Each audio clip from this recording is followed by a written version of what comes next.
My name is Dawn and my pronouns are she and her. And this collection this week of classes, the theme is support and restoration.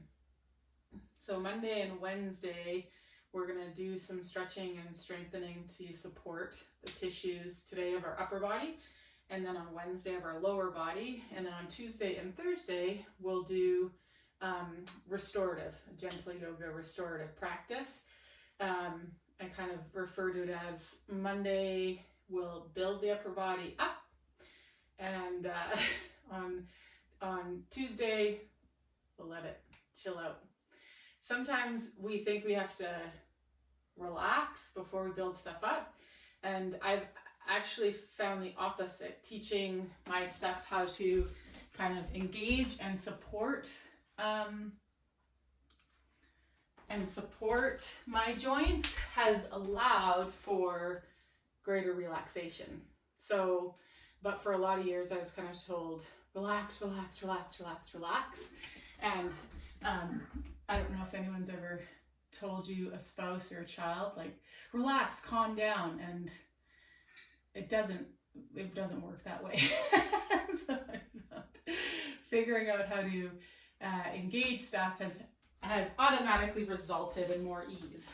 So today what you're going to need is a yoga block, a yoga strap, and then a couple of mini bands. If you only have one, that's fine. We're only going to use one at a time. But what we're going to do with one right now is I'm going to show you how we're going to set it up and anchor it so that when we get going, you don't have to fumble with it later. You can just come to where you've set it up, whether that's on camera or off. So with your yoga strap and one of your mini bands, you're going to feed the yoga strap through the mini band. If you don't have a yoga strap, a belt works. Actually a necktie, depending on what you're using, would probably work better than a belt. One that you're okay to tie a knot in. Okay, so you'll put the mini loop, this yoga strap, through the mini loop. And then you're going to go over to either a piece of secure furniture, that might be a table leg or a bed frame, or a door. Okay, so you'll open the door, do up the yoga strap so that you've closed the loop, and then you're simply going to close it in the door. And I say simply, it's kind of the trickiest part. But you just get it closed in the side of the door so that it's anchored maybe a foot higher than the door knob, okay? You could be anywhere from a foot higher than to a foot lower than the doorknob, and we can make it work. I'm not going to use my door because my door pulls into the room that I'm teaching in, and it's best if the door, you're pulling it closed because then you don't run the risk of pulling the door open and pulling yourself down onto your butt. So I'm going to use my anchor on the wall. Okay, so you'll just do up that loop, and then we're going to come back to it later. That's just like that. Easy, easy peasy. Okay? And then you can come back over to your mat and come on to your back. If you happen to have a blanket or towel handy, you can utilize it by just placing it underneath your head if you want. Recording in progress. But you don't have to. Okay, so we're just going to come onto our back, knees bent, feet on the floor. And we're going to finish up by 1:45. So just so that you've got a sense of timing wise, you could stay in Shavasana longer if you want, but we're going to be kind of wrapped up within 45 minutes. Okay, so on your back, you're going to bring your elbows out to the side at about chest height, and just have the palms turned up to the ceiling. Okay, so this supinating pronating the forearms. Okay, and just take a second and I want you to reach the elbows from the shoulder blades or from the center of your chest, the center of your back, out wide. Okay, so you might feel how that biases some stretch sensation around your elbow or around your armpit. Okay, might even go up into the wrist or palm, and then relax that. And what you're going to do is slide the shoulder blades together underneath your back, kind of drawing the elbows in, and then you're going to reach them wide again. Okay, one more time, you're going to slide the shoulder blades towards one another, kind of pinching the stuff at your upper back, and then you're going to slide the elbows wide. Okay, the next time you slide the elbows wide, lift the elbows, start to straighten them as the palms kind of press the ceiling, and make the shape of like a hula hoop with your arms, back of the hands, your fingernails facing you, palms facing the ceiling. And feel how that stretches kind of the shoulder blades wide, and you feel that mid-back resting on the floor. Okay, you might notice as the shoulder blades move out of the way and the back and the spine of the mid-back kind of finds the floor, that you feel your chest drop a little bit. You feel your throat drop a little bit. Maybe you feel your front ribs get a little heavier.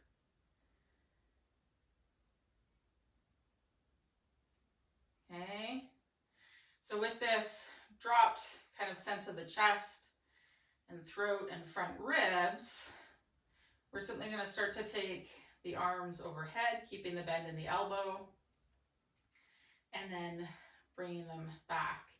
And it can be easier sometimes to touch the fingertips of either the middle and pointer finger or the middle and ring finger together as you go overhead and come back. Just kind of joins up the sides.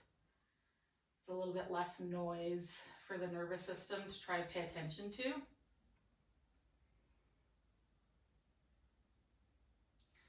Okay, and just feel what the back does, what the rib cage does as you move the arms overhead and back. Okay, now the next time you go overhead, I want your eyes to follow and your head to follow. So your chin will kind of lift in the direction of the top of your head, your throat will kind of open, and you might notice a change in pressure on the ground with your back.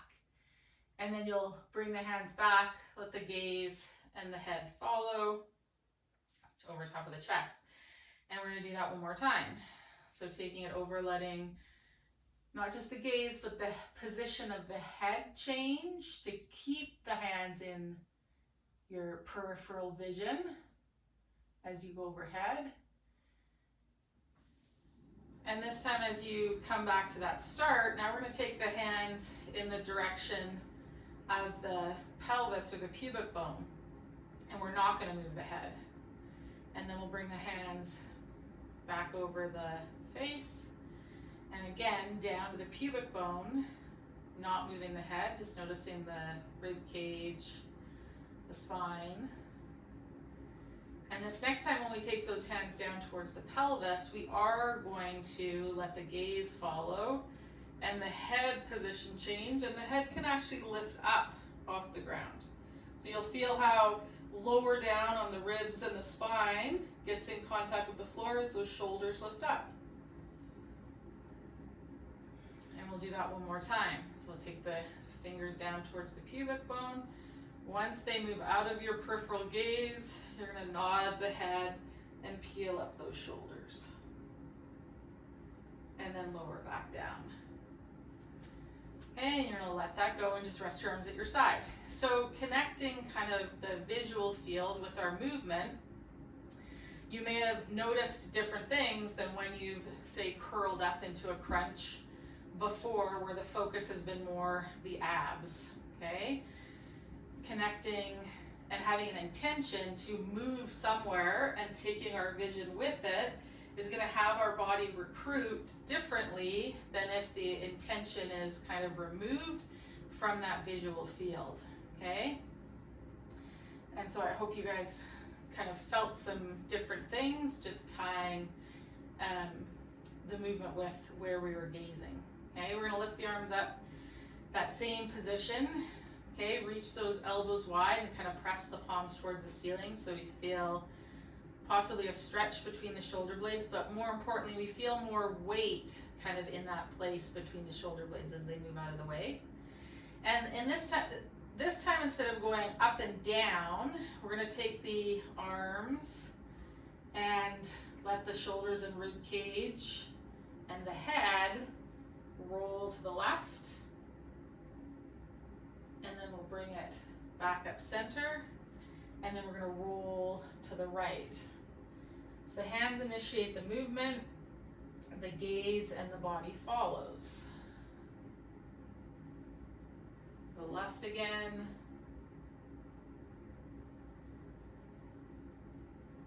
Go right again.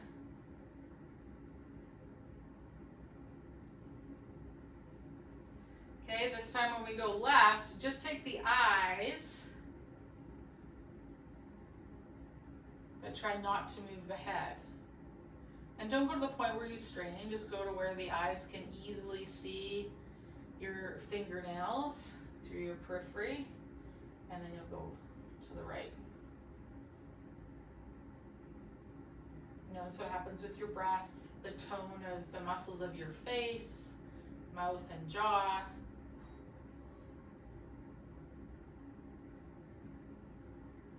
As you take the gaze, but don't move the head.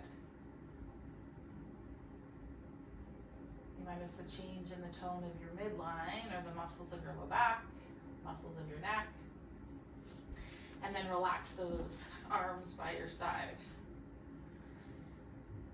Okay, from here we're going to roll on over onto our side, and we're going to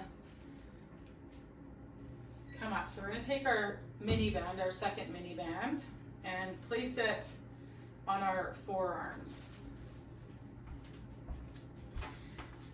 We're going to sit back into a child's pose, so support yourself however you need to, with the elbows kind of a little bit wider than the knees and forward of the knees. Kind of the distance between your elbows and your knees is going to depend on the length of your torso. So some of us with a shorter torso, the elbows will be quite close to the knees. Those of us with a longer torso, the elbows might be further.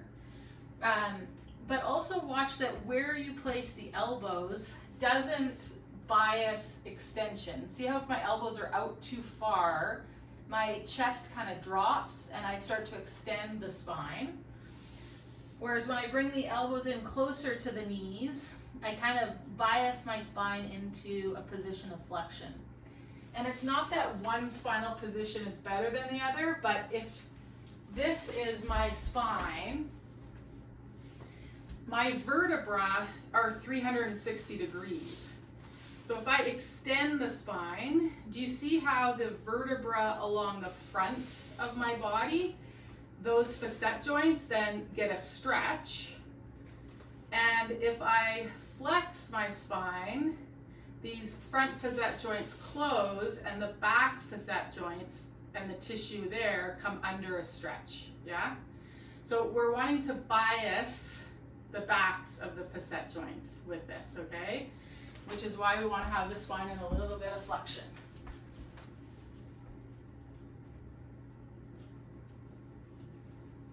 Okay, so then palms are going to be up, which will automatically kind of help flex that thoracic spine a little bit, because again, it kind of broadens those shoulder blades quite naturally, okay? So from here, what we're going to do with that band on is you're going to press out towards your thumbs, and we're going to keep the left palm up, but you're going to turn the right palm down. And then you're going to alternate rolling those palms into the pressure of the band. Okay, you might notice as you roll the palms that you feel a movement of the rib cage and the spine. It's the palm that rolls down, that side of the rib cage kind of drops, and rotates you a little bit towards that palm up side. Okay. Next one, you're going to pause and you're going to move your band halfway between kind of your elbows and your wrists. And so this is a different position. You might feel this more in the stuff around the shoulder blades here now, as we again alternate rolling the forearms. So a palm is up and a palm is down. And just feel what happens to your front ribs when the palm goes up and when the palm goes down. Okay, with your next one, we're then going to move that band up and onto our hands. Okay, so our thumbs are free, but it's around the four fingers. And same thing here. We're going to roll palm up and palm down.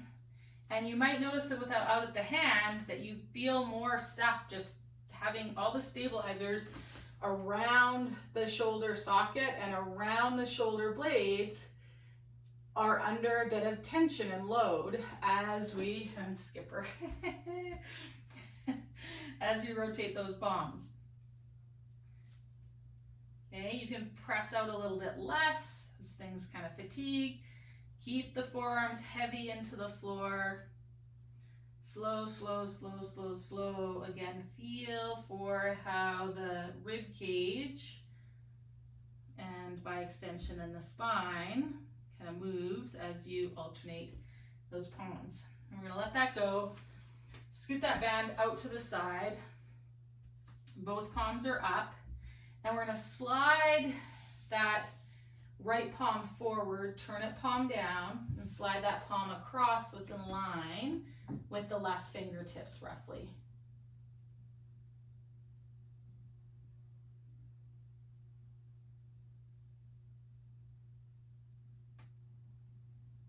Okay, just take a couple of breaths here.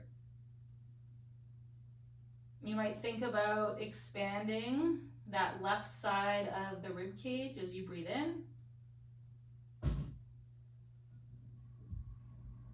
And as you breathe out, you might think of taking the right front ribs and drawing them down towards the front of that hip crease.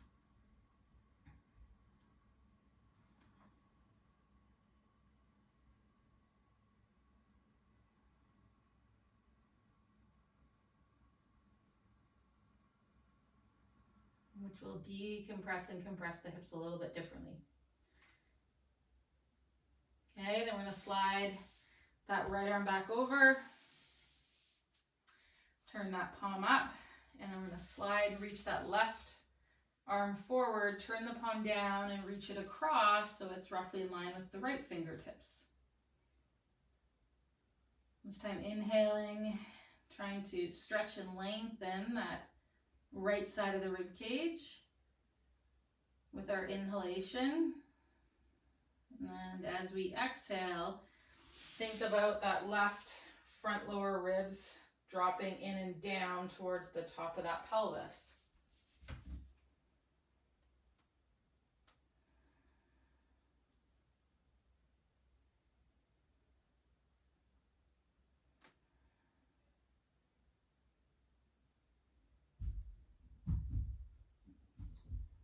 Okay, then we're going to slide that arm back, both forearms onto the floor for a second.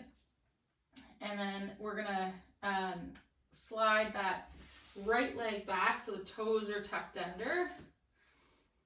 Okay, you could turn that right palm down. And we're going to slide back and forward a couple of times, just stretching out the bottom of that right foot. You'll feel yourself loading that left hip a little bit differently. Right palm's turned down, left palm is turned up.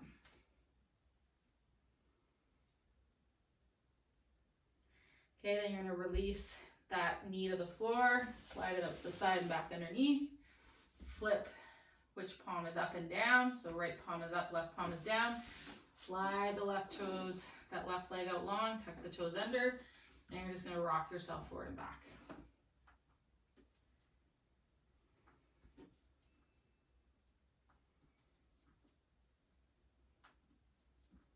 Okay, notice what part of the bottom of that left foot is in contact with the floor as you rock back and as you rock forward.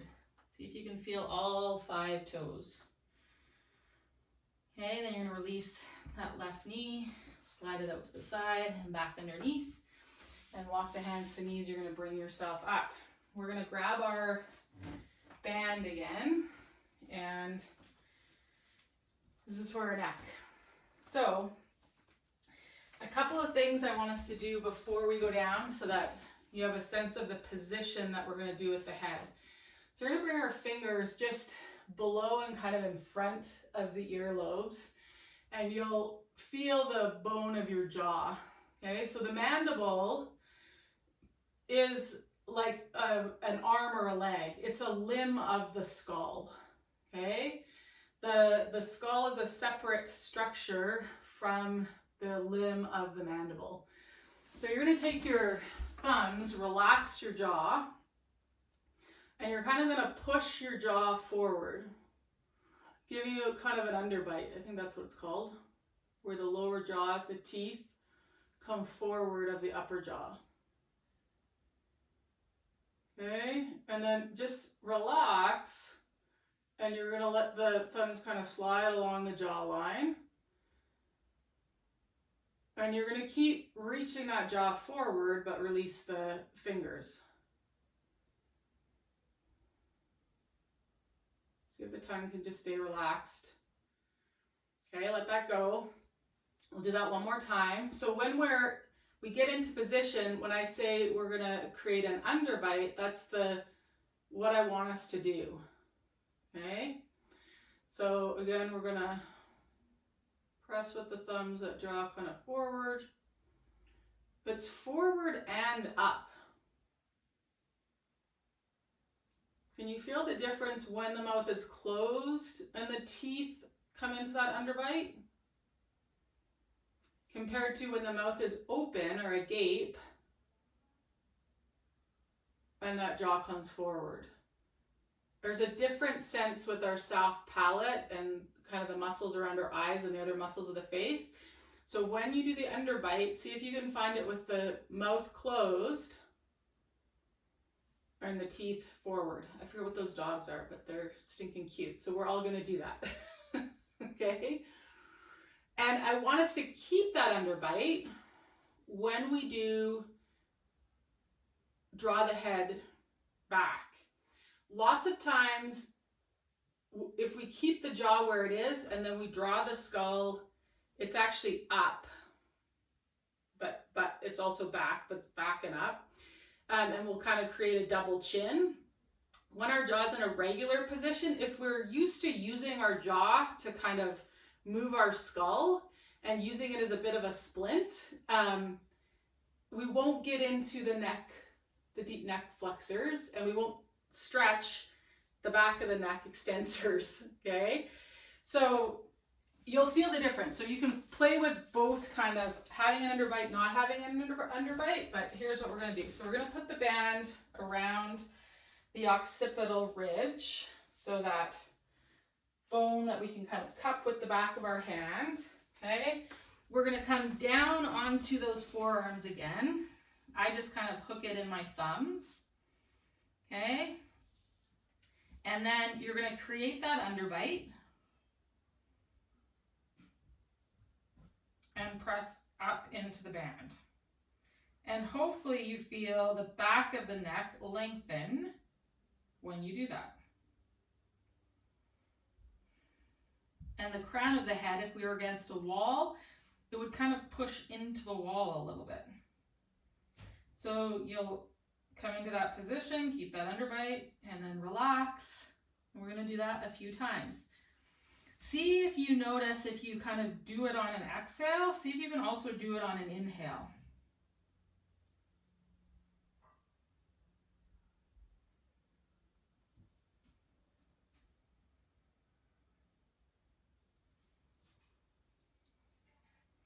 Notice as you move the head where your eyes go. Hopefully they change position as you move the head. Okay, and then you're gonna let that go. The reason I really like that in that position is because can you feel how having that flexion of the spine, we also stretch all this stuff. So it's like everything back here comes into a length under tension relationship that we often don't do, because a lot of us will like pull our shoulders back and then I might get the length in the back of the neck, but I haven't kind of tensioned all that upper back stuff the same way as we just did now. Okay, your ears might have popped. You might notice that you kind of hear things differently, and you might feel different kind of tension in your eyes and in your mouth having done that. Okay, so from there, we're going to use our yoga block. Okay, and wherever you set up your band, so you could use your door if you used a door, or a piece of furniture. I'm just going to use my wall.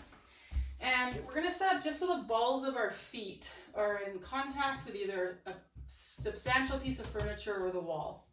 If you want to fold your mat up so you've got extra padding under your knees, you can do that. Okay, and we're just going to sit back onto our heels. Okay, so watch that your toes are in a good position, especially if you've got a stiff big toe. Okay, so we're not going to stay down here long. So in this position, I've kind of put a stretch under the front of my thigh stuff. If this is too much stretch, then you can use one of your yoga blocks on your heels. So when you sit back, you don't sit back as low. Okay, that will reduce the stretch on the front of the thigh stuff. But we're not going to stay here. We're going to make this a bit more dynamic. So we're going to stay sitting down. Okay, and then holding my block, I'm going to stand up and it's going to come over to the right. Okay, it's going to go overhead to the left, and then I'm going to sit down. And I'll release the block down. I'm going to rise up and I'm going to come up on the right and come over on the left and sit down. And I'll rise up, come up on the left, down on the right, and sit down. Okay, so now as you take the block side to side, I want you to notice kind of how your weight shifts. Hopefully you can feel your shoulders turning, your chest turning, your hips turn a little bit. And whatever side you take that block over to, you start to feel your weight follow that block. So I've got more weight now in that right leg than in the left. And as I come up and over, it moves over to the other side. Okay? The sit down is just to kind of give things a bit of a rest and reset the length tension relationship of the front and the back of our legs as we go over. Okay, so just notice how weight transfers side to side. See if you can keep your gaze centered in front of you and still feel your weight shift. Some of us keeping our gaze still is going to make it way harder and lock down degrees of freedom, and we won't sense the weight shift the same way. Okay, so just notice how much is kind of hedged on your visual field. Okay. Now, let your eyes move, but keep your head still. So you'll notice how the eyes kind of go between 2 points, but the head stays still. Feel if letting the eyes kind of toggle returns that sense of weight shifting. Okay, and remember, the sitting the heels down gives us that little bit of a break, so you can put it in wherever you want between those reps. Okay, let that go. Did anybody notice a difference when their eyes stayed still compared to when their eyes moved but their head stayed still, in terms of how perceptible it was to feel the weight shift? Okay? Okay, using something heavier, like a milk jug or a laundry jug, for some of us, might be necessary to feel the weight shift or to have enough perturbation. Okay, so then we're gonna come up and you're gonna hold the block, okay? And we're gonna step one leg forward. So we're in this tall kneeling position, the back foot is still on the wall. And what we're gonna do with that block is we're gonna take it side to side, okay? So we're just taking the block side to side. Okay, if turning the head, so turning the head to follow the block, so if our gaze stays with the block, it will be more of a balance challenge because we're changing our focal point, right? And there's movement in our visual field. So if when you do that, you're like all over the place and that front foot can't stay kind of connected or the front leg is going in and out, find a spot to focus on. Your movement will be smaller because now I've reduced degrees of freedom, right? I'm not going to turn my chest and rib cage as much as I was, okay? But you won't be challenging the balance system as much, okay? So then what you're going to do is you're going to release the block out of the one hand, pull that elbow back, reach the other hand forward. Then you're going to come through center, pull it back, reach forward. You can choose to kind of have your gaze focus on the thumb that is in front, or again, you can have your gaze follow the block. In an ideal world, I would love you to be able to do it both ways, okay? But we may need to reduce degrees of freedom to calm stuff down, accessory stuff down, to be able to do that. Okay, you're gonna let that go and we're gonna switch sides. So we're gonna come tall kneeling on that other side, holding the block in front, and again, just taking it side to side. Try it with turning the head. Try it with keeping the gaze center. Okay, release the block. Watch the thumb of the reaching hand.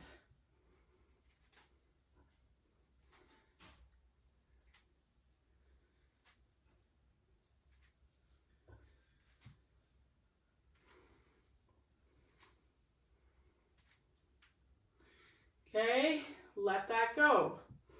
Switch sides. So we're going to take that other leg forward. We're going to keep our head still, okay? Take our block, and we're going to keep our gaze following the block, but the head staying still. So we're going to take the gaze down, just to wherever it's comfortable, up, and then up on a diagonal. So we're reaching over top of that front leg. Down on a diagonal to that kneeling leg, up.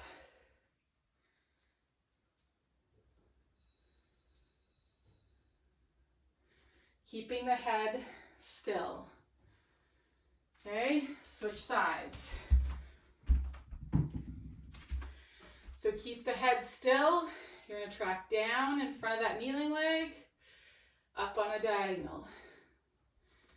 And just move and arrange the eyes in that block that you don't strain the eyes. Move slow enough that your eyes are like happy to track that block. And your head stays steady. Okay, let that go. Come back into tall kneeling, sitting back on those heels. Okay, and we're gonna go back to taking that block side to side. As you do, notice if there's a change in terms of how much weight shift you feel happening as you take that block over side to side. Okay? As I take it over here to the left, can I now de-weight and step my right foot forward? As I bring it over to the right, can I now de-weight the left and step it forward? Okay?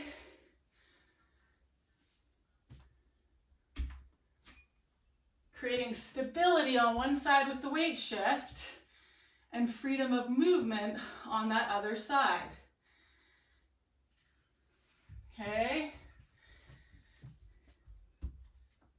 When you do this again, it can be helpful to practice and see yourself in a mirror, because watching the video, I'm seeing some of us that as we take the weight over to this side, right, I take my hips over here, but my shoulders over here.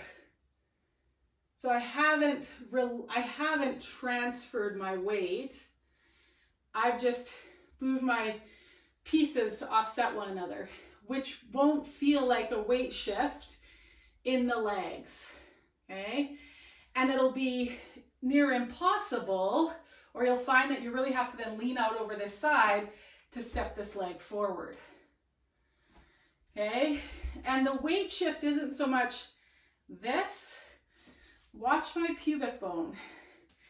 Everything rotates, even my pubic bone, towards this leg. It's this rotation of everything that then has me over this leg, so then this leg can do whatever. Okay? It's a slight turn that's also allows a bit of a lateral shift. We're moving in kind of two dimensions. Okay? Okay, let that go. We're gonna come back to it at the end after you do this stuff with the band, which will do some degrees of freedom stuff here. Okay, so coming up with your band, you're gonna step your opposite foot forward as the hand that you have the band in. So we've got the band anchored behind. So we're gonna bias our pushing muscles, and then we'll also do this flipping around, biasing our pulling muscles. So this setup is a really great way to kind of get 360 degrees of loading.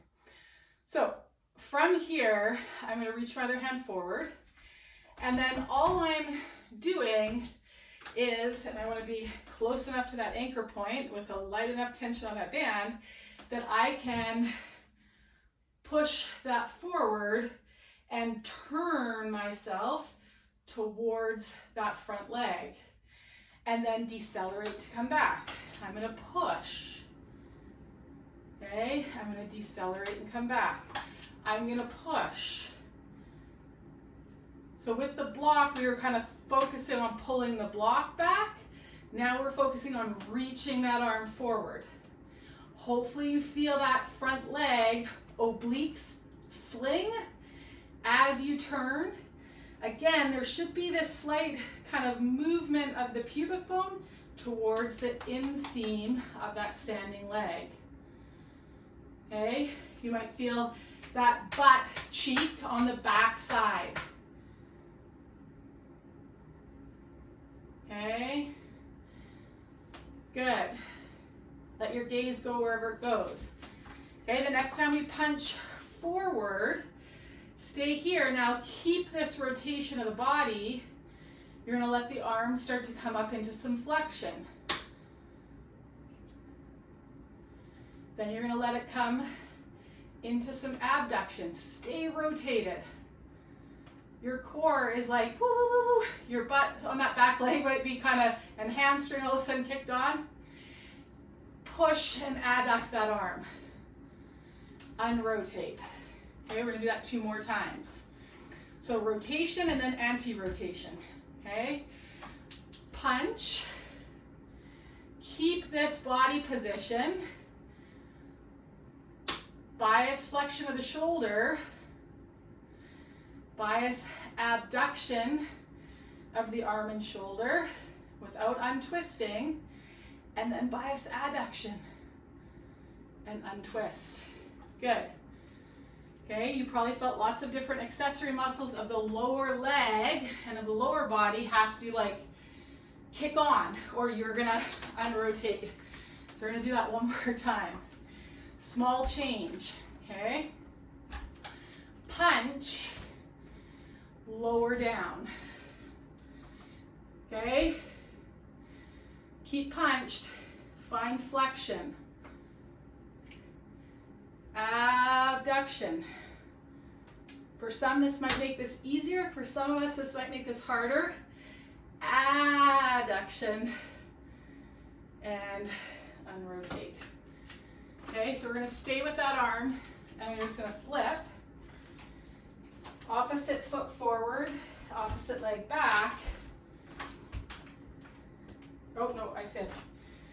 The banded leg is going to be forward.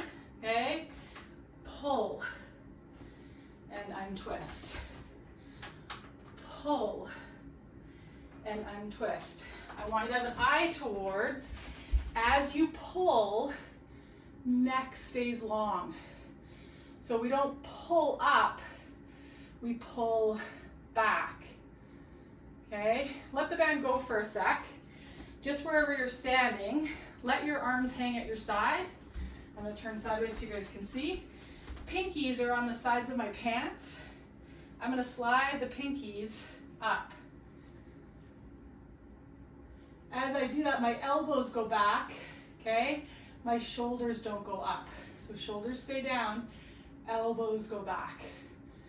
This is a great stretch for the chest, okay? But if these tissues aren't receptive to being lengthened, we'll do this.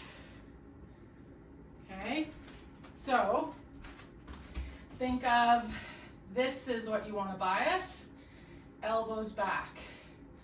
So we've pulled and rotated ourselves here. Okay, so we've got our band, same foot is forward, and we're going to pull and untwist. Pull and untwist. Pull.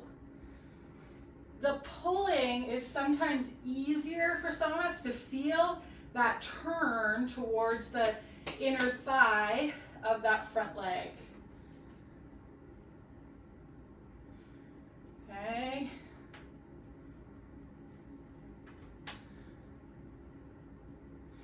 So with the pull, keep the shoulder down. Extend the tricep as much as you can. Then you're gonna bring back the elbow flexion and unrotate. Pull and rotate. Extend the elbow as much as you can. Keep the shoulder down. And unrotate. One more time. Turn, extend. Okay, maybe you straighten the front leg and reach that hand down. Keep pulling, pulling, pulling, pulling back. Okay, so we're in an elevated heel, revolved triangle here. And then come back. That felt really good. Let's do that one more time. So turn. Okay, keep that ear out of the shoulder. Extend. Find that tricep. Reach the front hand down towards the outside of that front leg. Straighten that front knee. Revolve triangle. And rotate. Come on out. Stand. Just notice. Okay? So sometimes that load of other stuff can help us self-organize differently than in a revolved triangle when we're focusing on what are my feet doing, what are my legs doing, turn, you know? Okay. Now we're gonna go through on the other side and then we'll be finished.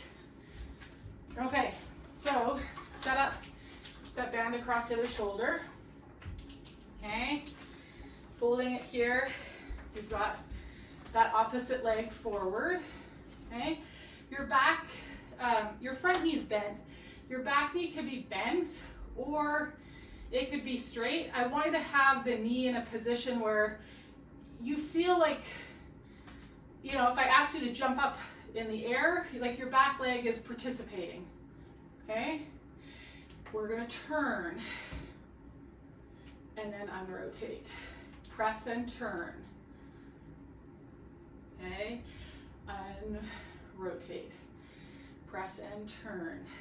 We could totally be doing this sitting in a chair. Everything would just still stay the same. Okay, but we wouldn't be loading the legs quite the same way. Stay turned.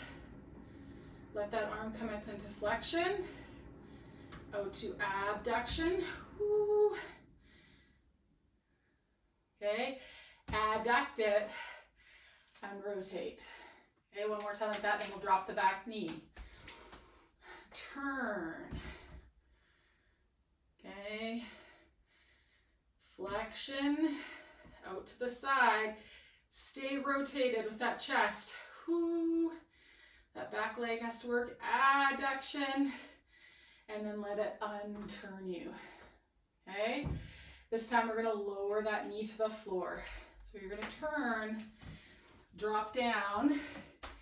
This might be enough flexion for some of us. Okay, you can explore going further. Abduction. Ooh, I don't have it here. Adduct and then release. Okay, come on up one last time here. We're going to punch and turn. Drop the knee. This is our shoulder flexion. We dropped our body, so the shoulder changed position. Okay, it's different than lifting the arm. Abduction, and unrotate. Okay, flip and turn around. Same leg is forward. Okay, we're gonna pull to bring us into that rotation. We're gonna pull. Remember the pinky sliding up. Keep distance between that earlobe and the top of the shoulder. Okay, can sometimes help to push forward with the other palm. Like in traffic, if this shoulder blade's got to move towards the spine, but this one hasn't moved out of the way, that aids the rotation of the rib cage and the spine. Okay, one more time, pull and turn. Extend that tricep isometrically. Keep that front knee bent. Bend, unrotate. Okay, we're gonna add on here for 2. Turn, pull, pull, pull, pull. Extend that tricep. Lots of work stabilizing that shoulder. Straighten that front leg. Reach towards the pinky side of that front foot. Back heel's lifted. Come on out. Untwist one more time. Okay. Pull. Extend the tricep. Straighten the front leg. Let yourself rotate towards that front side. And then unwind. Let go of the band. Okay.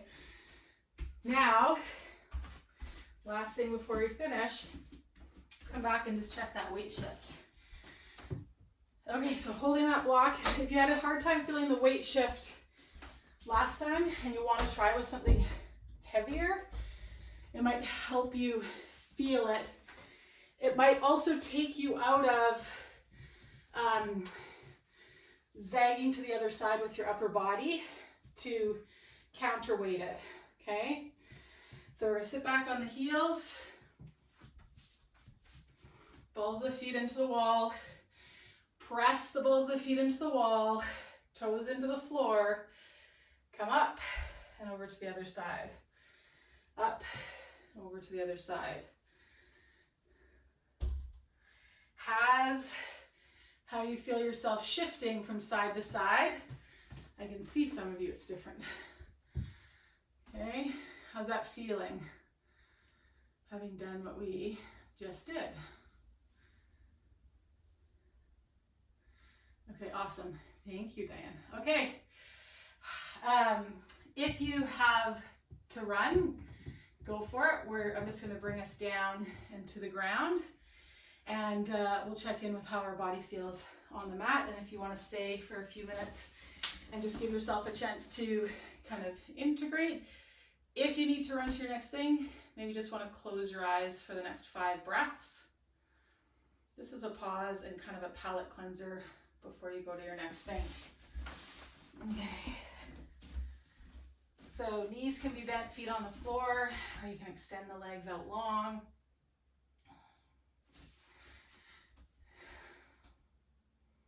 Just take a second and notice the imprint that the back of you makes with the floor now 45 minutes later.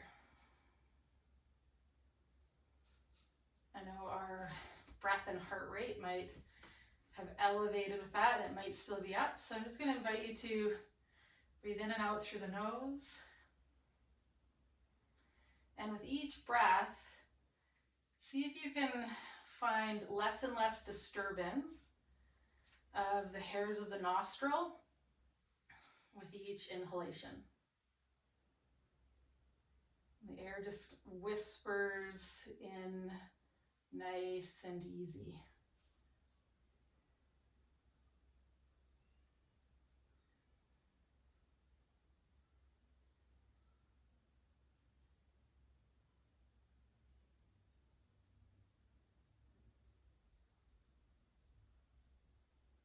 That exhale can disturb the hairs of the nostrils.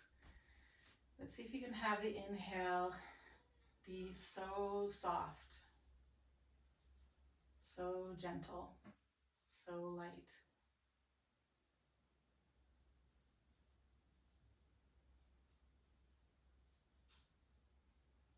2 more breaths here.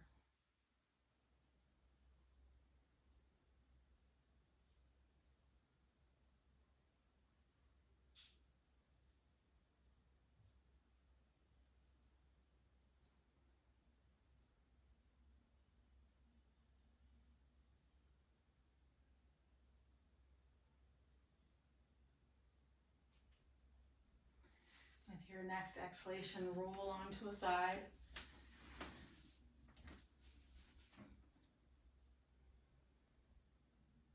Take another few soft, light, deep breaths here.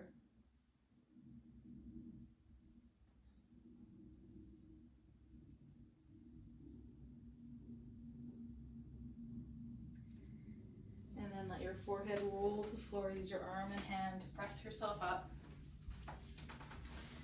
Find the bottom of the pelvis on the floor, space for the tailbone to be suspended like a pendulum between the 2 halves of the pelvis.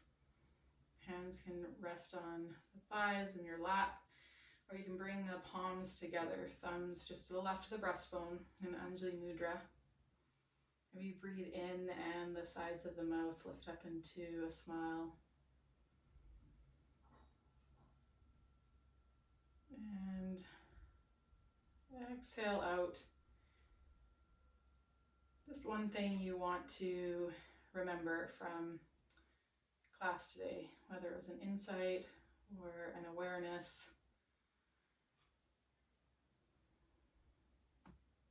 or a judgment or a celebration.